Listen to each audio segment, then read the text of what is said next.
Hi, it's Lloyd, and I know it's been a while.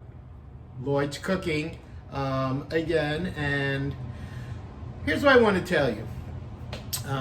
When I was able to go out and go to restaurants, remember that? When we were able to do that? There was this little spot that I love to go to. It was called Touch of European Cafe. It's a small little place in Glendale here in Arizona. Um, and they are European Polish food. And Margaret and Waldemar are husband and wife, and they're owners of the restaurant. You walk in there; it's a small place, but I'm going to tell you something. From the first time I walked in there, I just felt like Margaret greeted me and made me feel like I was actually visiting her in her home, and she was feeding me. Waldemar is in the back there cooking. Great little place. But one of the things I loved eating there was pierogi. And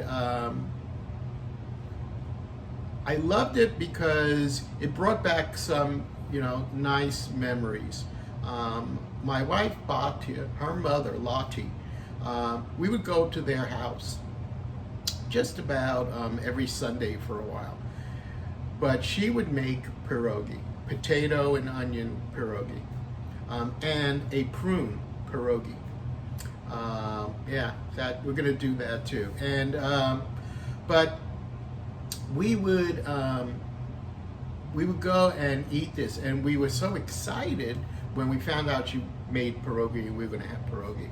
But Lucky has passed, and Molly, Batia's sister, my sister-in-law, one day, kind of out of the blue, said, how about I come over and we make pierogi?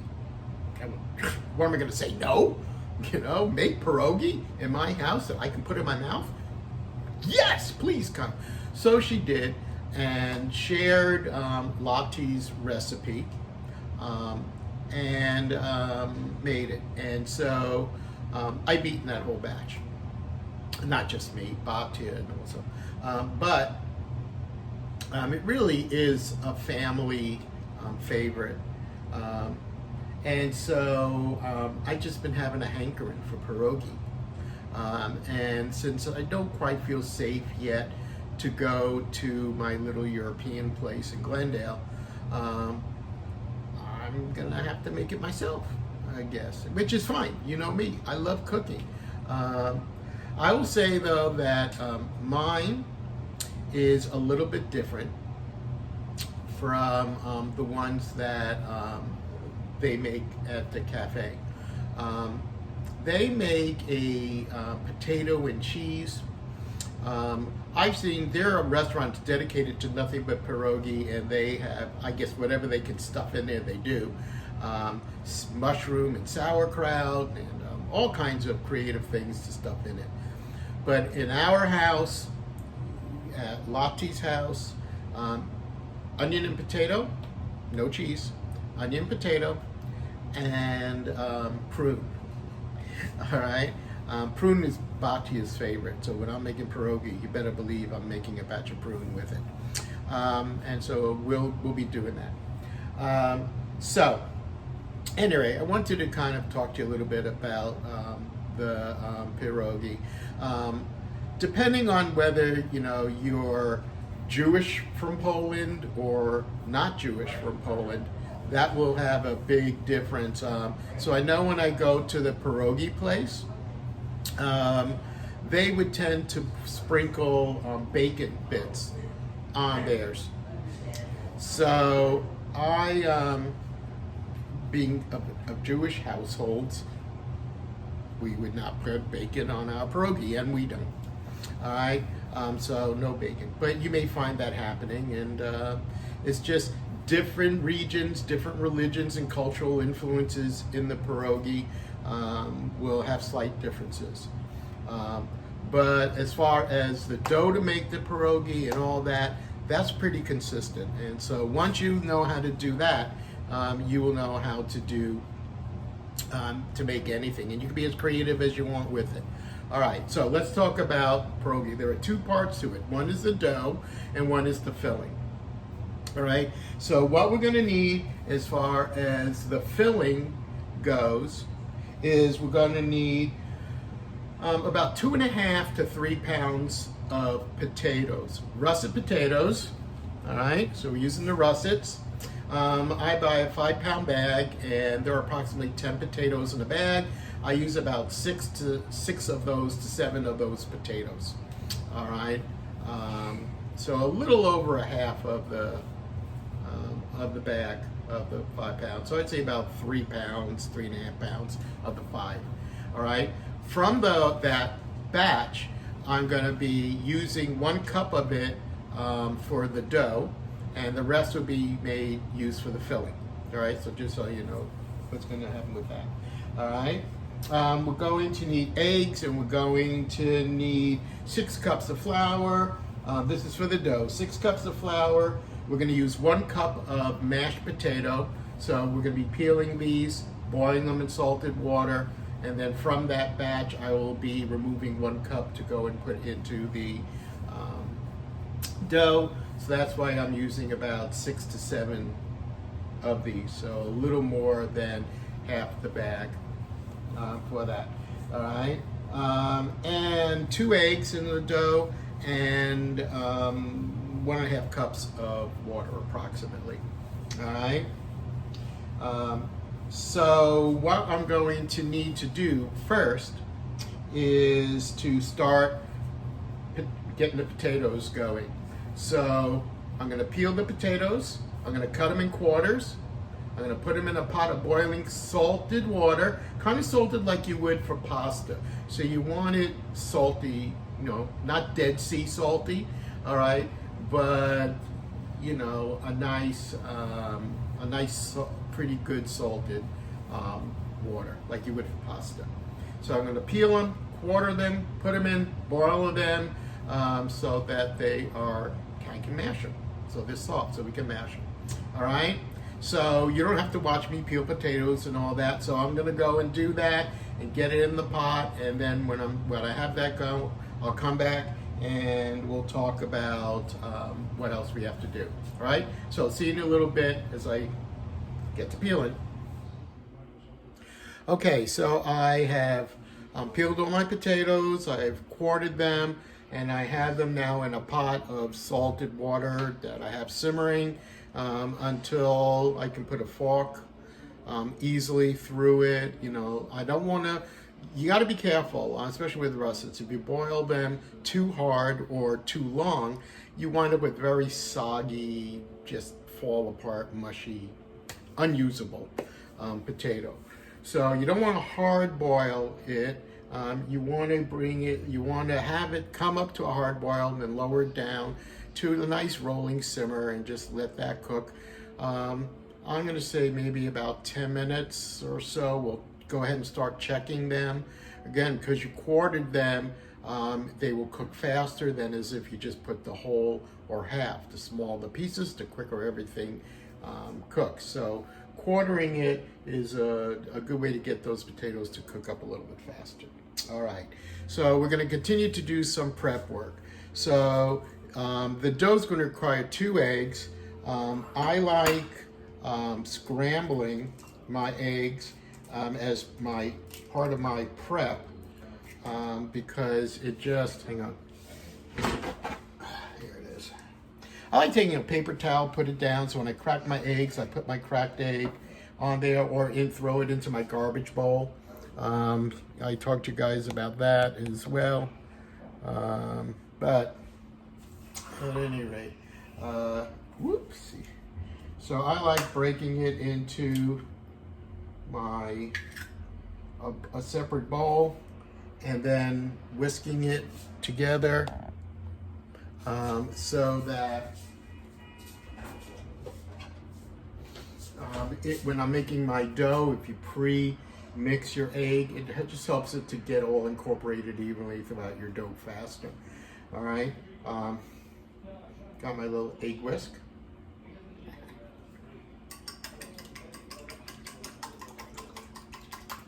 And you don't have to like beat it to death, just give it a good quick whiskey. That's it.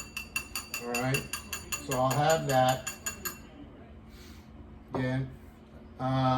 Again, 6 cups of flour. Gonna be putting some salt, 1.5 cups of water. It's gonna go into the dough. We're going to need onion. The onion is not for the dough, it's for the filling. But while the potatoes, my water's boiling a bit too hard.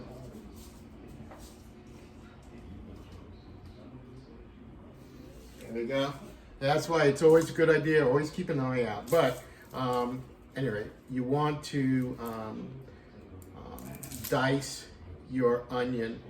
That's going to be then mixed into your mashed potato that you're going to make for the filling.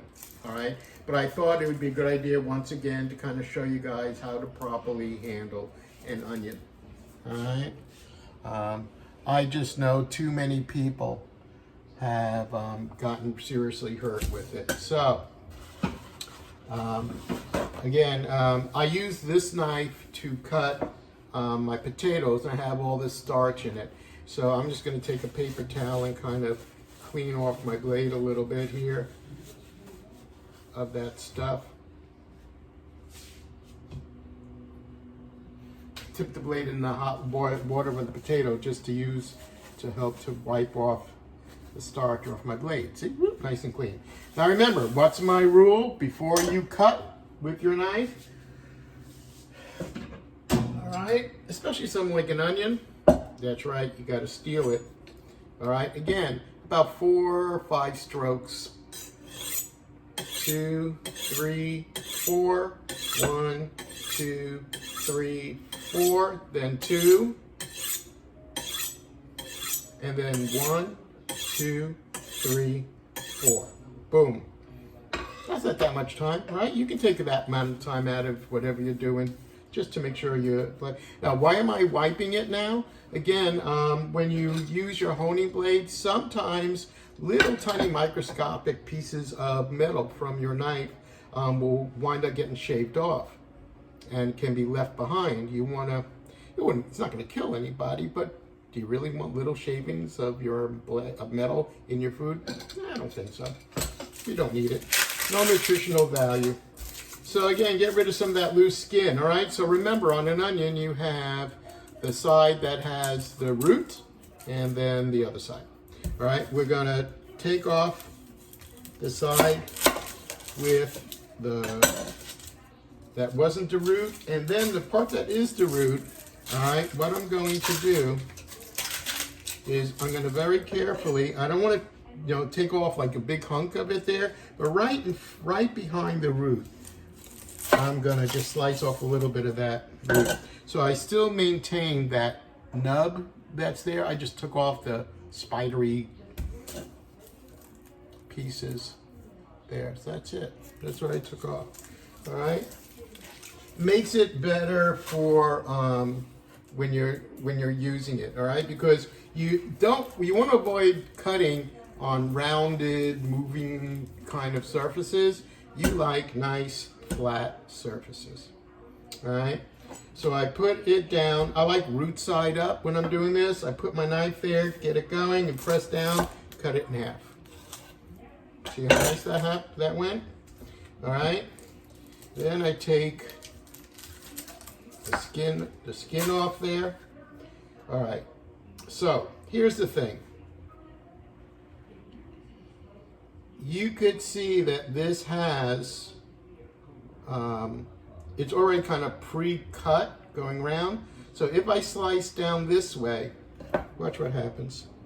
I slice and let my blade go. I don't cut through that rooted end. I cut just in front of that rooted end. Just in front. And that kind of helps it all to hold together.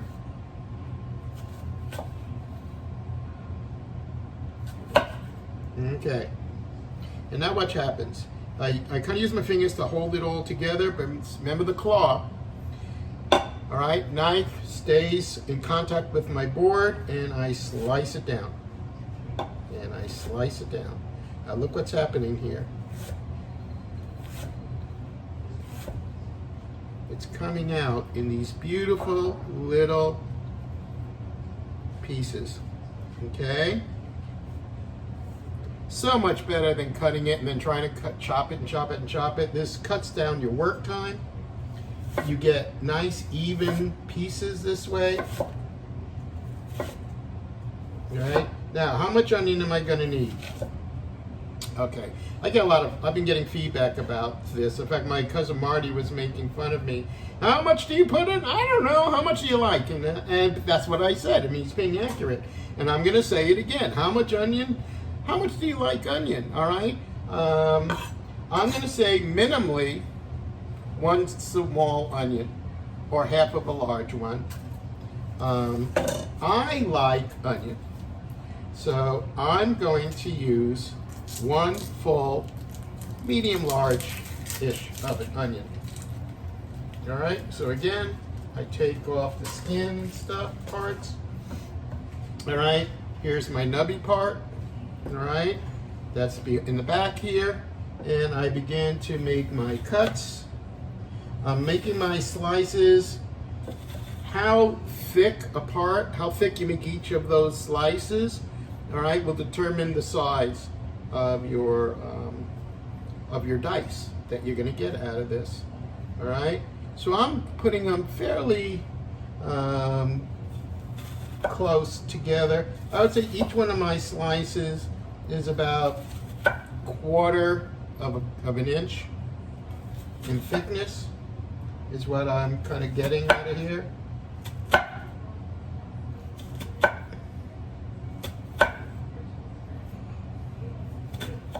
Now, some of you may wonder, you know, every time I do this, my eyes are tearing and stuff. Is there any tricks for not crying? Yeah, there is. Have someone else cut the onion for you. Otherwise, you're crying. All right, so, and all right, again. And again, I'm making the same distance as I'm cutting across now, about 1/4 of an inch.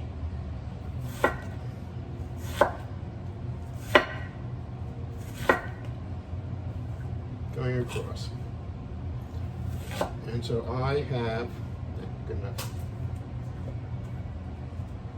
nice, even cut. And look how quick that went, and I get this beautiful dice. So we're going to put this aside because we're going to need it in a little while. All right, so we have that. All right, so there you are. I have my eggs mixed. I have my onions diced. I have my potatoes working. I'm just going to have to wait for my potatoes, and then we can start getting to work on that dough. All right, now actually this is something you can start to do now if you want. All right, get yourself a good sized pan. All right, this is a 12-incher. All right, it's a non-stick. It's a really good one. I got it at IKEA. It's amazing. They have really good quality stuff. Anyway, I'm going to get this going on a medium-high heat. Then I'm going to put about a tablespoon or 2 of olive oil. I'm going to take all these onions and I'm going to put them in the pan and get them going. I don't want to make my pan too hot. We're not burning them, so we want to simmer them, but simmer them until they start to develop a nice brown color, especially along those edges of each of the die. I'll show it to you as we get closer. So that's what I'm going to do. I'm going to heat up my pan. I'm going to put some oil in there. I'm going to take this. I'm going to throw it in there. Again, remember, this is a handy-dandy little tool.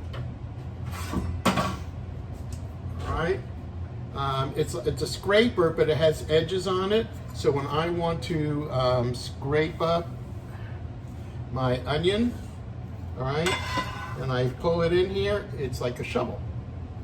So really cool. But you can also use it to kind of roll everything in together and stuff like that as well. All right, so I have two different types of these. I have this, which is really good.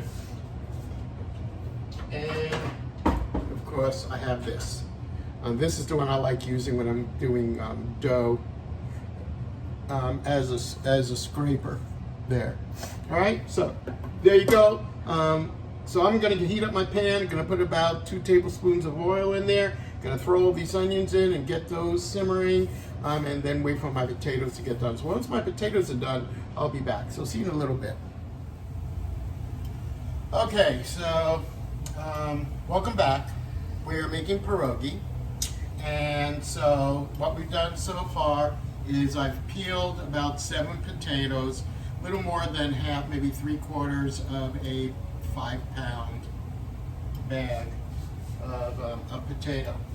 All right, and peeled them, quartered them, boiled them in salty water like you would for a pasta until they were tender enough for a fork to easily go through it, and it kind of splits the potato there. When they were done, I took them to the sink with a colander, poured it out, everything out to the colander, gave it a couple of shakes, and put it right back into my still hot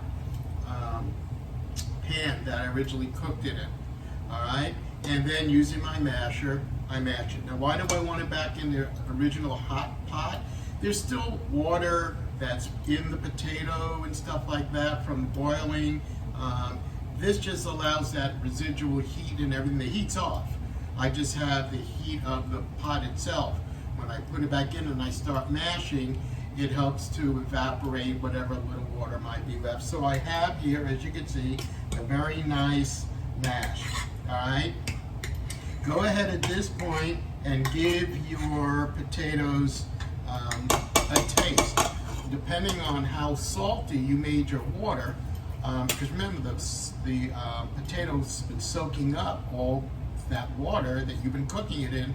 If you salted it well enough, your potatoes actually may not need any additional salt in it. It may be just fine. So go ahead and take a little bit. Yeah, you see, that's really good. I can taste the salt in there. Not overpowering at all, but it tastes properly seasoned. So I did a good job.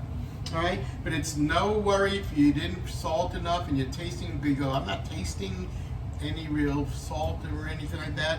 It's okay right now to take some kosher salt and put some in and mix it in there and get it going. All right, so that's the potato. All right, we're gonna need that. I wanted to show you the onion. All right, so if you remember correctly, I told you we chopped up an onion. I showed you how to do that. And about 2 tablespoons of oil, and I've been sauteing it, not on a high heat because I don't want to burn it, but I wanted to turn it brown. So I hope you can see that wonderful golden brown that it's turning. All right, the edges are getting nice and brown. All right. So there you go with that. That's how you kind of want it to look like. Not burnt, they've turned translucent, and I got some nice brown color on there. Okay, so that is kind of what we are looking for with that. All right, so now that I have that, let me turn this power off altogether. I got my potato, I've got my onion, all right? We're gonna start getting ready to assemble. One thing I'm gonna need from here is 1 cup of the mashed potato, because we're going to use that to make our potato flour for making the pierogi. All right, the pierogi dough. All right, so there it is. So I'm going to take a cup.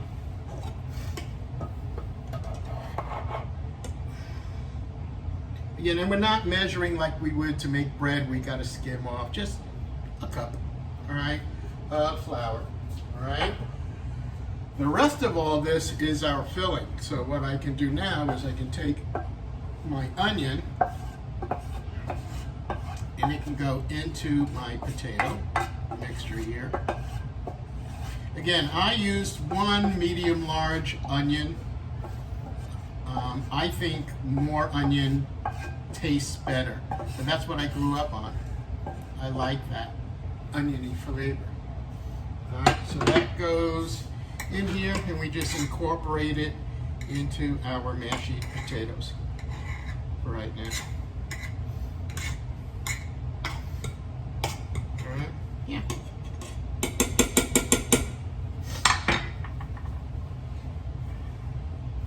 Get all that yummy, delicious onion in here. And I'll be adding a little bit of pepper in here eventually and stuff as well. But for right now, I just wanted to incorporate my onion into my potato mixture. All right, get it well incorporated in there, so you're getting as even an amount of onion throughout the filling here. All right, got that. You can just let that baby hang out over there. All right, so back to, whoop, here we are, back to the station here. All right, so now we're ready to start to make our dough. All right, so again, the dough is 6 cups of flour, 1 cup of mashed potato, which we took, right? 2 eggs, remember we whisked it up, and approximately 1.5 cups of water. Why approximate? Well, it's like when you're making any dough. As we start to incorporate it, get things going, we'll see how it's developing. If it's too dry, we add a little more water at a time. We don't want it to be too wet, so that's what we do. So anyway, so we're going to place the flour. I pre-measured. All right, 6 cups of flour. This is all-purpose flour. We're not making bread, so I don't need my bread flour. All right, so this is all-purpose flour. Goes into my stand mixer bowl. All right, and then I'm going to kind of, with my hand, I'm just going to create, get you guys a look here. All right, so what I'm going to do is I'm going to create a little well in the center here. Okay, all right, so inside that well, all right, I'm going to place my eggs.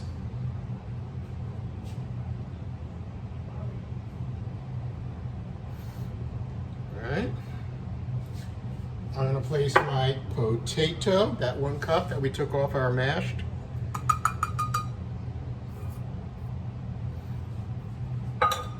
Okay, and we're going to put it into my mixer here.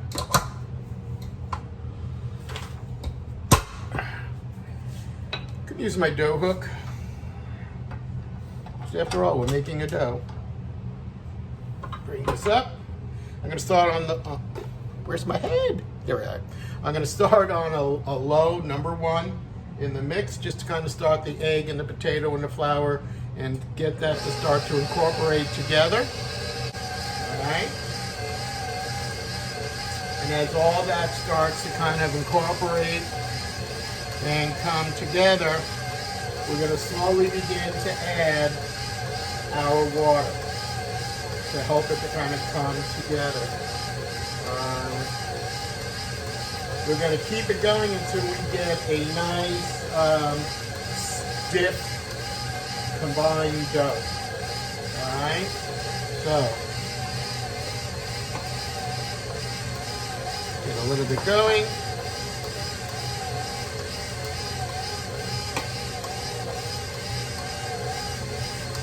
Going.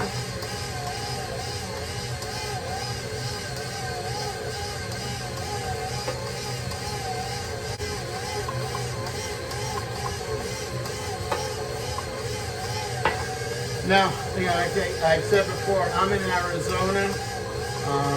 Very dry this time of the year and hot. Practically no humidity at all. So where maybe in the winter, or when I made this with my sister-in-law Molly, which you was here before, during cooler weather, we may have 1.5 might have been enough. We may find when we're doing this that because of the weather, we may need a little bit more, but we will see. I'm going to crank this up to a 2 so we can get this thing really going and incorporating.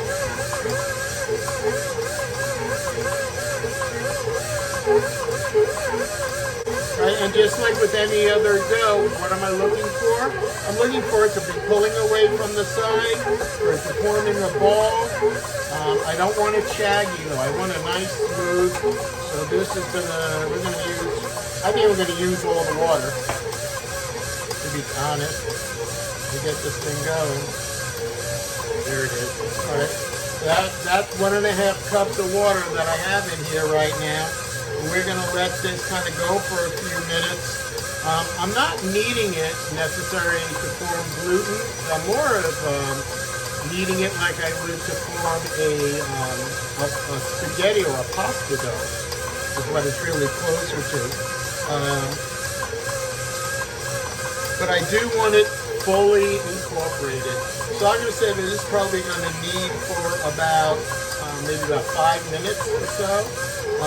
Just to make sure that everything gets fully incorporated. Again, and keep my eye on it. If after a while I'm going, this is looking pretty loose, watery, I may add just a little, like a tablespoon at a time of flour until I get the consistency I want. I don't think I'm going to have to do that. As it's going, I could see, and I hope you can see, that this, there we are, so you can see, it's pulling away really nice. It's starting to look very smooth and incorporated. Alright, again, I don't want it to be real sticky. Alright, I want it to be smooth and I want it to be soft, but I don't want it sticking to me.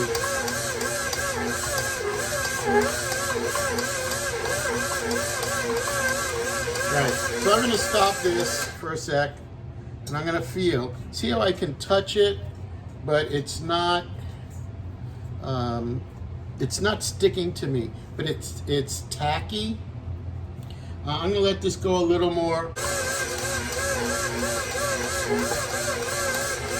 Because we are going to have to be able to roll it out. And if it's too sticky, we won't be able to do that. But let's see, it's looking really good. Yeah.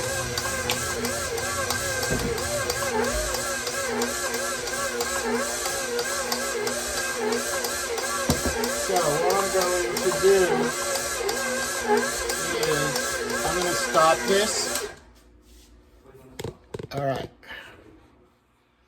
And now I'm going to get one of my cutting boards. I like, when I'm putting dough out, is to use one of my composite cutting boards. Here, I'm going to take a little bit of flour and flour my board just a little bit for the dough.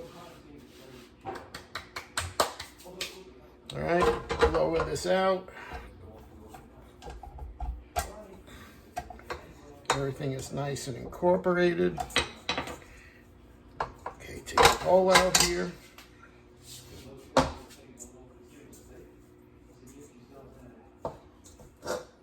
Yeah. See how nice and clean the bowl comes out? That's what you like to see.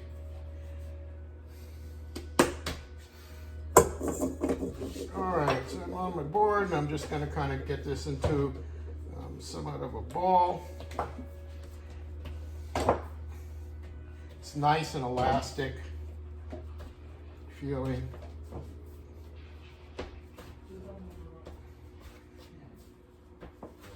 see, form it into a ball. Have I shown you this trick? I don't know if I've shown you this trick. I think I have. If you have some dough and you want to make it into a ball, put it down, put your hands around it and kind of draw it to yourself. Then turn it and draw it to yourself. Then pull it and draw it to yourself on the board. And it helps to make a nice ball of dough. Okay? So at any rate, we have this. I'm going to let this rest. I'm going to get some plastic. And I am going to just kind of cover it with plastic for a little while. I'm going to let it just kind of rest, settle.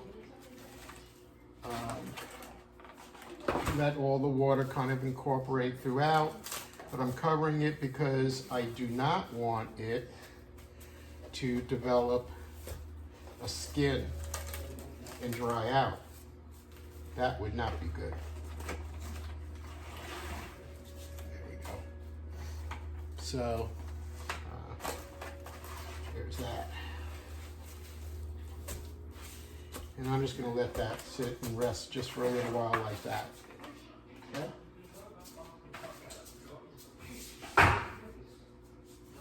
I don't know if you're like me, but do you make yourself a cup of coffee and then you start doing stuff and then you're walking by and you go, oh yeah, my coffee. I very rarely drink a hot cup of coffee, but I've been that way like my whole life. I think I get it from my mom because my mom did the same thing. I don't know, it's a circling thing. Anyway, so I've got my dough, I've got my potatoes, and I've got my, that we mashed and incorporated the onions that we had in there. All right. So I'm going to taste it, you know, and see how it is. And I need to add pepper. All right. And that will be my filling. So with that, again, I'm tasting for salt. Yeah. And you can taste that onion. It's not overpowering. I don't want it overpowering. But because I went and I sauteed it until it started turning brown in that oil, you can really taste that onion sauteed, browning kind of a flavor. If you're from back east and you know back east New York Knish, that's kind of what this is like. We've got that. This is oh, I forgot my pepper. That's right. How much pepper? Marty, you want to tell everyone how much pepper? I don't know. Do you like pepper? If you like pepper, put in a lot of pepper. If you don't like a lot of pepper, don't put in a lot of pepper. If you hate pepper, don't put any in. I don't care. I'm not eating it, you are. But mine, I got about 7 grinds. Good grinds of it. All right. You can see the pepper. Pepper. Okay, so there it is. And I'm going to incorporate that as well into my potato filling.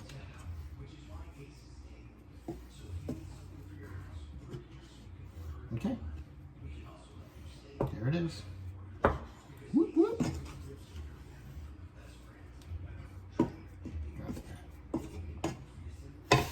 All right, now we're ready to get ready to make our the dough part of it.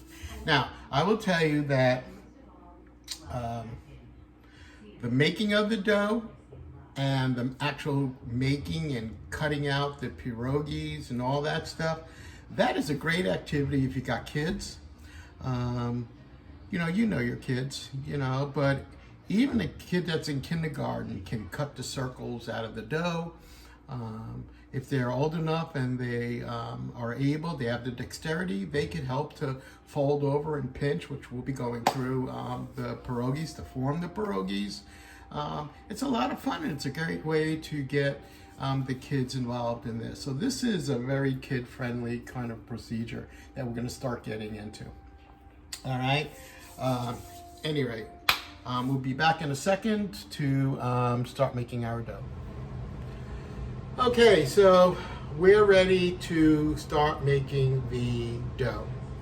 So I will tell you that my sister-in-law, Molly, tells me that when my mother-in-law, Lottie, was making the pierogi for the family coming over, Molly had the hard job of rolling out the dough with a rolling pin.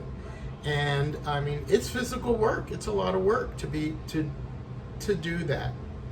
So when she was here, I said, you know something? I have this handy dandy pasta roller. Why can't we just send it through the roller instead of hand rolling it? She looked and went, I don't know. So we did. Let me tell you something. It cut down, first of all, it cut down the manual labor of this down to nothing, you know, and cut the time out. And another interesting thing is, I think something about it going through the roller and not getting so worked with the rolling of the pin and everything, it turned out to be a much softer, consistent, workable piece of dough. You know? So that was interesting. So, if you remember, this is our dough, sitting for about 20-30 minutes, right? Like I would a pasta, just leaving it alone. All right, so now we're ready to work with it. What am I gonna do? Well, I need to cut it into pieces that are workable with my roller here, my pasta roller. So, let's see what that's gonna be. Right, as I take my cellophane off, you know, I see that I have a nice, pliable piece of dough here, slightly tacky, all right, with that, and that's going to be okay. What we're going to do is we're going to take some flour and flour it, so as we pass it through the roller, it'll pass through nice and easy and not stick. That's the goal, okay, of this thing here. But first, what we have to, there it is. All right, remember? All right, my good old trusty scraper and dough cutter. So I'm gonna cut this in half. Doesn't have to be exact. All right, but we're gonna cut it half. And then half again.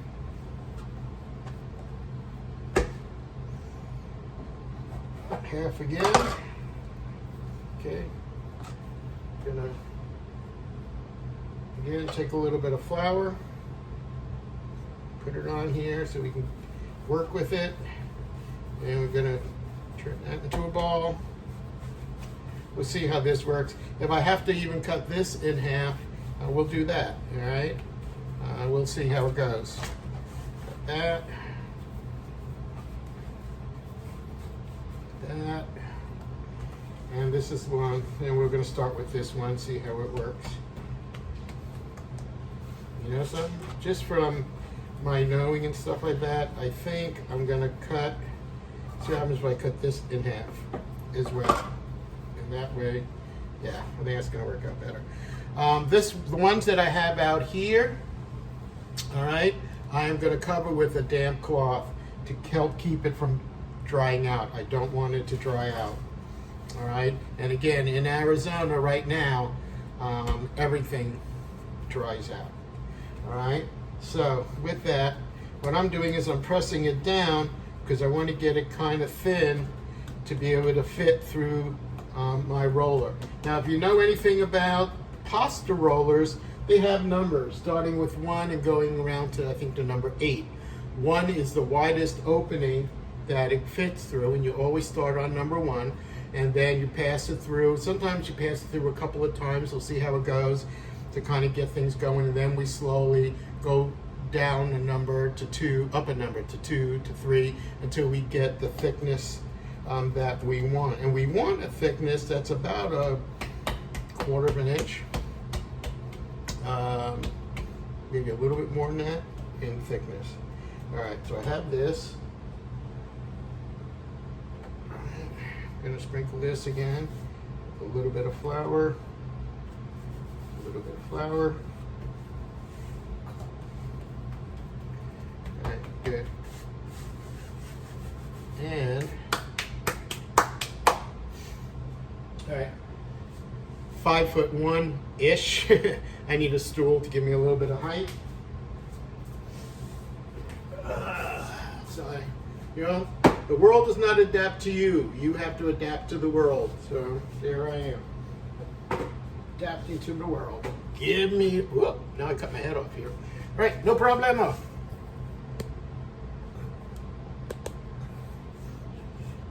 There we are, that should work. Yep, there we are. All right. So I'm gonna put this it's on the #1 dial for the widest opening. And I am going to put this on, let's see, there's a 2, 4, about a 6 to start off. I don't want it coming through too fast. All right, you always take a little bit of flour and kind of put it on your roller. All right, you put some flour on here, start putting it through, and see how this baby comes. Ooh, look at that.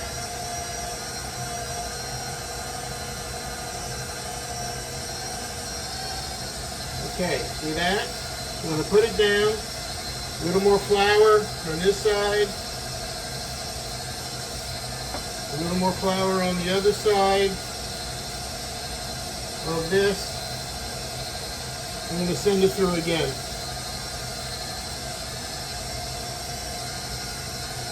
See how nice that's coming out? All right, so that was the #1. All right, I'm going to bring it to a #2, and that probably will be enough. All right. Let's see how that looks.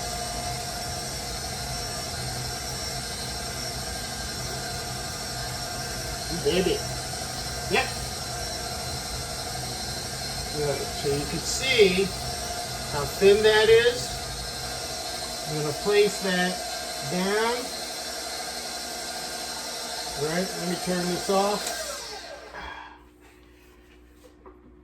So I'm going to place this down. All right. Now, what do we do with this? All right.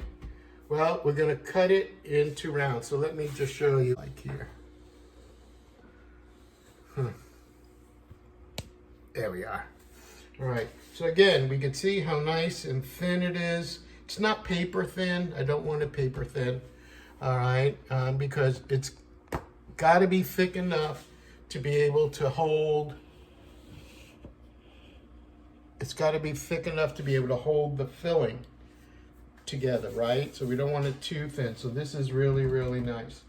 All right. So what we do now is, I mean, if you have like a round, like about a 3-inch round cutter, you could use that.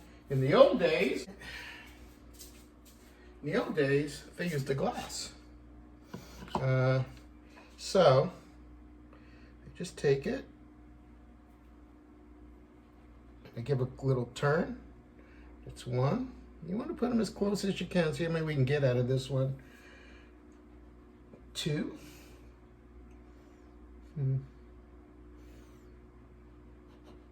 3.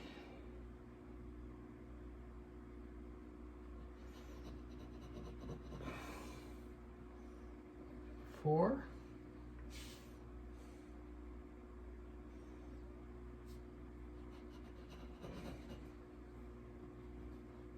5. Can you get one out of this? Yeah, I can get one out of the edge here. 6. Get that and take up all the scraps. Do we throw them away? No. Are you out of your mind? All right. So we have 2, 4, 6 rounds. Let's cover these up with our damp towel so that they don't get dried out on us. But this, guess what we do with this? That's right, we're gonna run it through and we're gonna make more rounds out of it. So let's do that.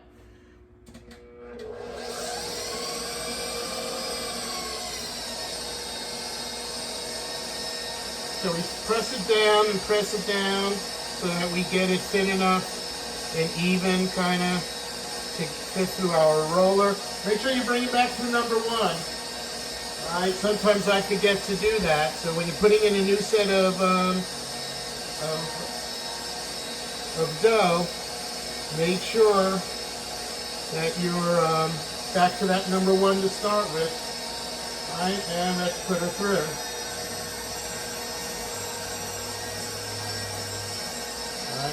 So you can see the first time, if it comes out kind of rough, I don't know if you can see that or not. See how it's kind of rough? There. All right, don't get all freaked out. Here's what you do. Put a little bit of flour on there. Fold it in third, fold it in third. All right. Get a good amount of flour on there. That's happening because it started to stick to the roller. That's why that happened. All right, so don't worry about it. We just need to get some good flour on there to prevent stickage. And we're gonna put it through again.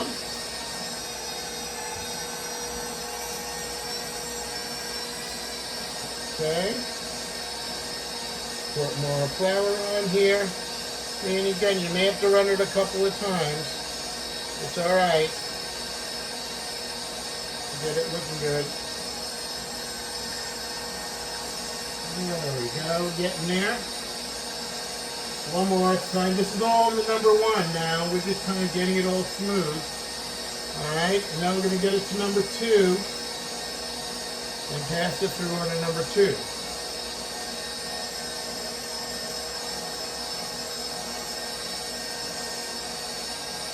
All right.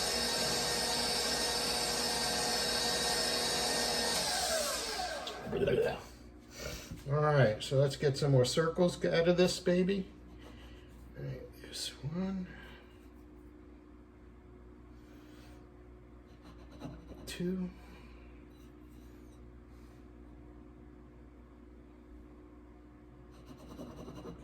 3.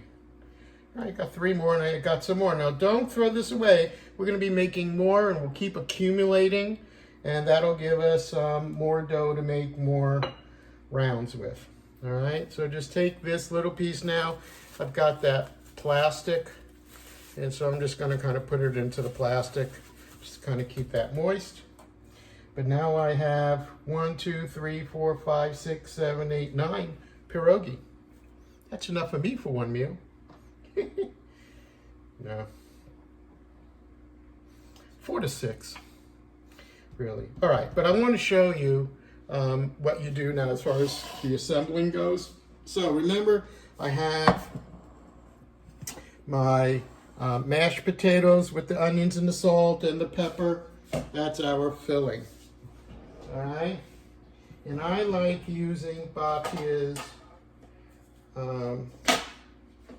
scooper, ice cream scooper. So we go and we take in a nice, get it out so I have a nice round of it. It's still warm, yeah. That might be too much. Let me get her smaller. Let's see what this does.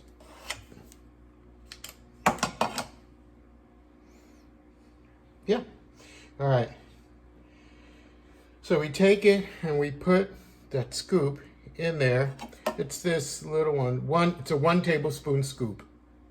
Okay. I always go for the big first. All right. This should be pliable enough where you could take it and kind of bend it over. See, bend it over, and we start to pinch. And we pinch. If you have to kind of pull and stretch the dough, and pinch. Pinch, pinch, pinch, pinch, pinch, pinch, pinch. All right, and the dough is just so beautiful. It's so nice. That look how nice that came together. You know, you want to pinch those edges. You want to seal those edges. But the dough is so beautiful. It's just coming together. Okay? Look at that. Beautiful, right? All right. Now I'm just going to put this to the side here. And I'm going to keep it covered because, you don't want this to get dried out. All right, let me get a towel. All right. And we'll cover you up. And we'll just kind of do a few of these together, all right? So, there we are. Again, in the center, fold it over. The dough is stretchable and, and all, that's what we want. And so we just start to bring it up and bring it together and pinch, pinch, pinch, pinch, pinch. Push in if you have to get that dough in there. Pinch, pinch, pinch, pinch, pinch, pinch. Again, make sure that you get a good seal on those edges. Doesn't have to be perfect. All right. But we do want to make sure that those seams are nice and closed. And there's number 2.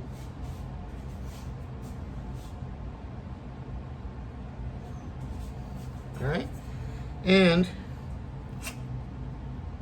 we just keep on going. So what you could do if you're working with your kids is, if you have a kid that's old enough to do this, have them go through as you have them lined up and have them go and just plop, a little bit into each one. If you have a kid that could do that, all right? And then if you have a kid that can do the pinching part, let them do that and you do it together. And again, this could be a really good family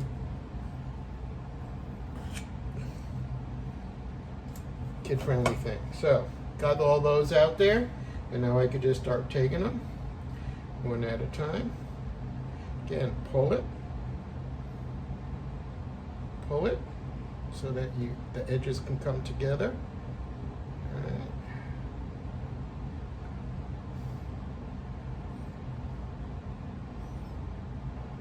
And that's what we got here. See that?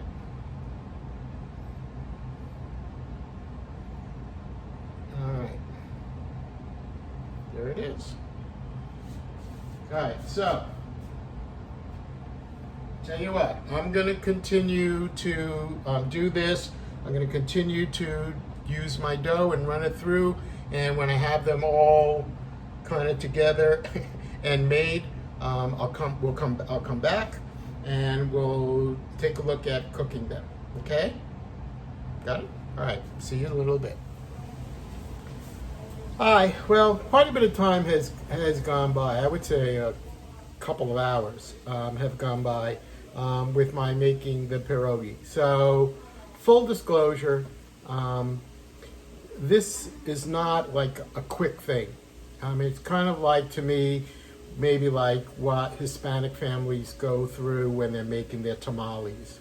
I think if you could have a couple of people kind of with you, helping to cut out and put the potato on and then folding it and making the pierogi, it could be a really fun and much faster.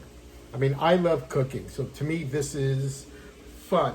My grandson sometimes in Bacchia says, how do you stand on your feet so long? Well, it's when you're doing something you really enjoy, the time really just goes. But this is not a quick thing. So if you're planning to do this, I'm going to tell you to really set aside like a day where you're going to be making pierogi. A good 5 hours or so, maybe, to really get it going from start to finish. So what I have, I made right? 50 pierogi. All right, so I come over here so you can see.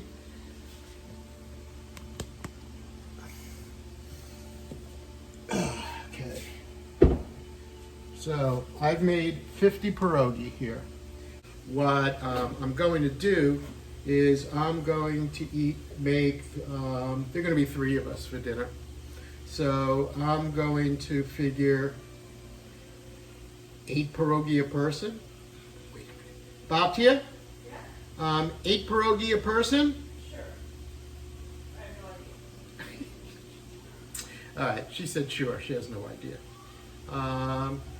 Do you think you'll eat 8 pierogi? Easy. Easy, she said. All right, so let's figure I'm going to do 24 pierogi, so half of what I got. So what I'm going to do with the other half, I'm going to put them on a cookie sheet that's lined with parchment paper, out just like I have here. Put them in my freezer. I'm going to freeze it so I have individually frozen cookie sheets, pierogi. Once they're all frozen, then I'll take them out and I'll put them into a freezer Ziploc bag and then put them in there. That way, anytime I want to have more pierogi. Now, also, full disclosure, you know, I was making it, I've made 50, I'm stopping. However, what I want to show you, I still have some potato left, and I still have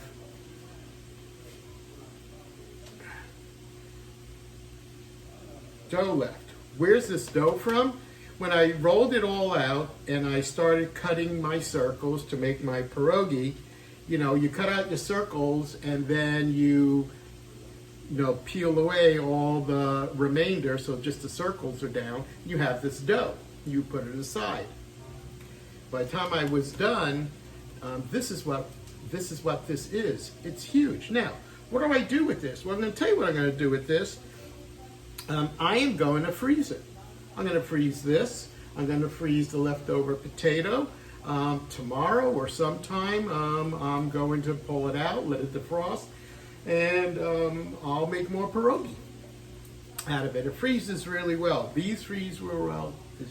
But, you know, I don't want to end this without you actually seeing it being cooked. You know, how do you cook it? Okay? So, here's what we're going to do. I have, all right, over here, okay, some boiling water. Let's see if I put you up here, if that'll work. Yeah, I think so. All right, so I have some boiling water, a big pot of boiling water. I also have in this pan here an entire medium largish onion and a whole stick, a half a cup of butter that I have in here. And this is getting on a medium-high heat. It's been going for a little while, and it's starting to get nice and brown like we did for the stuffing, right? This is getting, yeah. Right now, I want to be careful not to burn it, but it's okay if it's like some little bits are kind of burnt. So, but I'm bringing this down because I really don't want it to cook too much more. So I have this large pot of water, and it's salted, just like I would if I was going to make pasta again, okay? And so what we're going to do is we're going to take the pierogi, and I'm going to drop it in. It's going to sink, all right? And I'm going to get a spoon, all right? And when it sinks, I want to kind of move it around. If you let it sink and just sit at the bottom, it's going to stick. And then when you go to get it up, it's going to tear it. It's a mess. So you really want to keep it kind of moving. But what will happen is they will float up to the top. Once they float up to the top, they're pretty much done. So I said 24, I think, right? Now, as they get done, What I'm going to do is take them out and I'm going to transfer it into the pan with the onion and the butter. All right, and that is how we serve it. Gotta take it off the heat. It's starting to get angry. All right, so I'm gonna take it off the heat there. And okay, so 1, 2, 3, 4, 5, 6. So here go my first 6. And I want to drop it in, you know, kind of gentle, but 1, 2, 3, 4. Kind of spread it around. 5, 6. And I'm going to lower my heat a little bit. I don't want it heavy boiling because I don't want the boils to rip it apart, you know. So 6, the other start. 6, 7, 8, 9, 10. So this is going to make 10, 7, 8, 9, 10. See, you got to kind of watch because as you add, it starts to affect the boil. So I'm bringing it up now a little bit just to get it into that light rolling. 11, 12, 13, 14.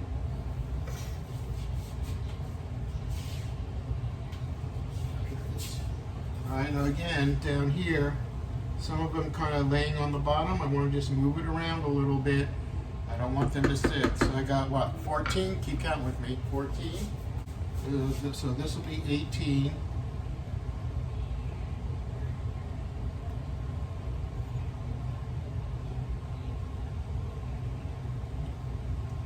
18.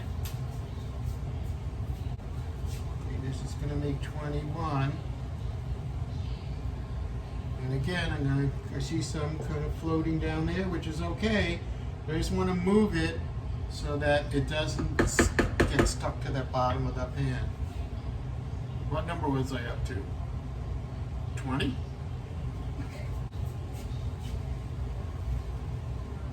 2, 23,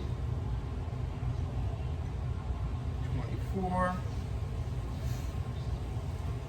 I'm gonna put one more in. 25.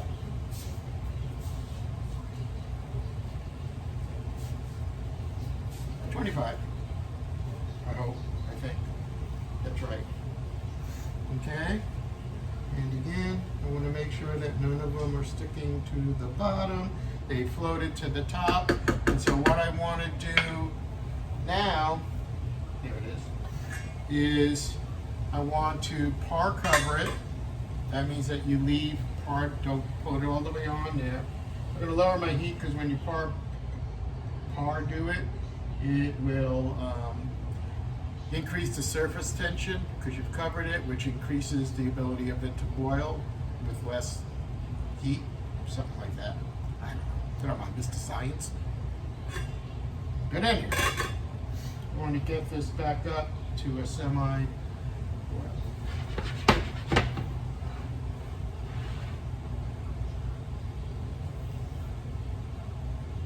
Okay, and I'm going to let this go, I don't know, about 5 minutes.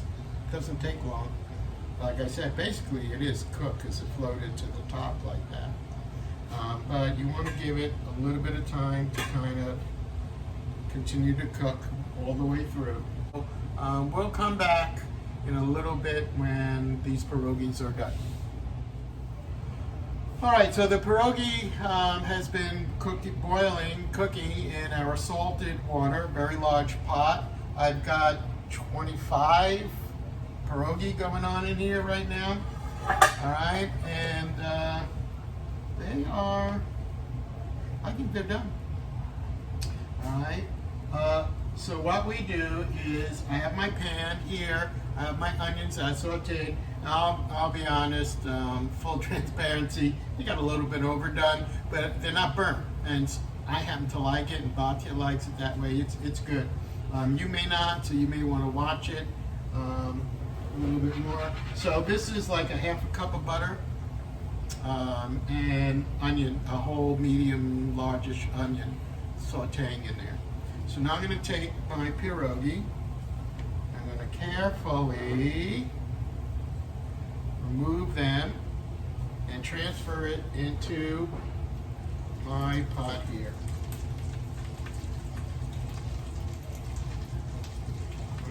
I want to try to be careful not to bust my pierogi.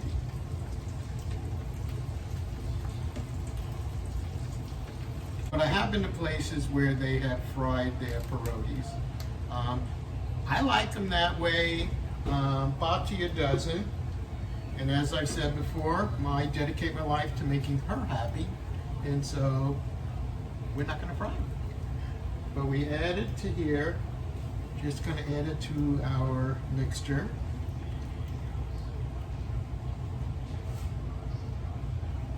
Okay. Of butter and onion. We can move this. We can turn that one off. And I can bring this over to here. All right, so here we are. We have it. All nice. And that's all we're going to do is we plate it from there. All right, so we take it. I like this nice big oval. It allows the pierogi to kind of spread out in there, and I like it. It's nice. All right, so here we go.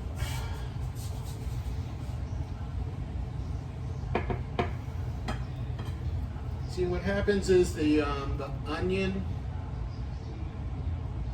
and the butter kind of all get